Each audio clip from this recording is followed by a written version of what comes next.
Hey, I want to start this video a little different than my normal ones, with a game. I'm gonna show you 4 thumbnails along with their titles, and I want you to guess from what channel they are. Here's number 1. Classic YouTube thumbnail, very bright colors, a few arrows and some vague text that makes you want to click the thumbnail. Let's get to the second one. Very similar, same composition, arrows again, some question marks and even the same idea. Both get good views though, so obviously doing something right. This is number 3. Went back to the yellow background, but the arrow stayed and the composition is still the same. I think by now you've realized the guy's got a style of making these. So I'm just gonna show you the last one as well. Going back to the blue again, but the vague text, the arrow and the simple composition stay the same. So who do you think made these videos? There's some big names out there. I'm sure at least one came to mind. So what's your answer?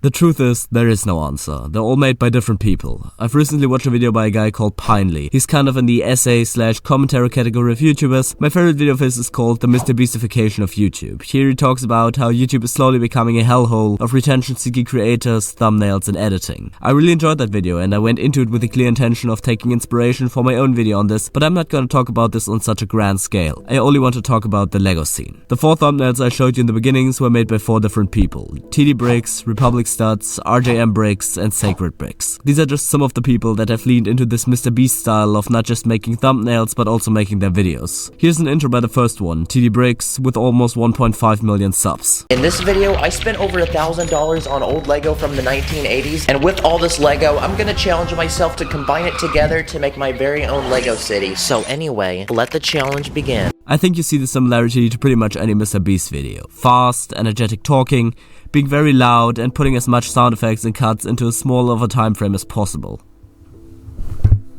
Unlike in the greater realm of YouTube, it's hard to say who started the age of retention-focused videos in the Lego scene, but it's certain that TD-bricks has mastered the style. He's gained more than 1.3 million subs within the last year and inspired many others in terms of making videos and thumbnails. Especially in terms of editing, he's the true overlord. Let's get back to the clip I just showed you and count the number of cuts. In this video, I spent over $1,000 on old Lego from the 1980s, and with all this Lego, I'm gonna challenge myself to combine it together to make my very own Lego city. So anyway, let the challenge begin. 13 cuts in 9 seconds, and I didn't even count time lapses, sound effects, zooms and all the other stuff to keep you engaged. This isn't some one-time case. This style of editing can be seen on countless channels that go down the same path. And it's very clear who these videos are trying to appeal to.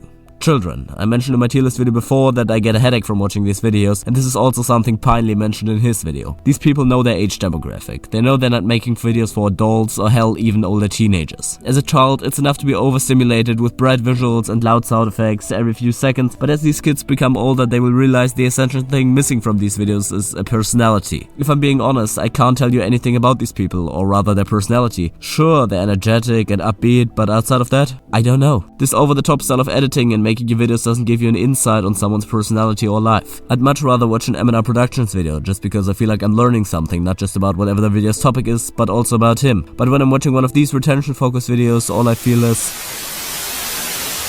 nothing. And now you might say, oh, but they're doing great numbers and have rapid growth, and you'd be absolutely right. For now.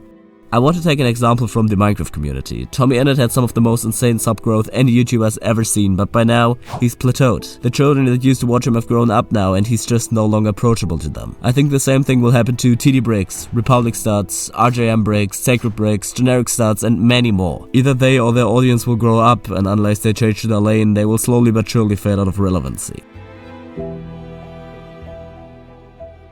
The existence and presenting of a personality will not grant someone immediate fame, but will keep their presence alive over time. This is the exact reason people like MrBeast-ification, Just a Good, ashnflash and solidbrix studios have been around for such a long time and will probably keep catering to a large audience. I want to name a few other channels that produce great content and are probably more future-proof than the ones I talked about for the whole video. Half Asleep Chris is a huge YouTuber that uploads semi-regularly, but the amount of effort he puts into each and every video is astonishing. HelloThereRex is another one that popped off more recently and has a wonderful editing style which isn't way too over the top, and SHYTIMEismyTIME is probably my favorite creator in the whole scene currently and deserves way more recognition. I hope this video gave you some insight into my thoughts on what's happening in the Lego scene currently. If you've watched up to this point, thank you, and please leave your opinion on this topic in the comments. We'll see us in the next video, which will probably be the 1-year anniversary video, and until then, goodbye.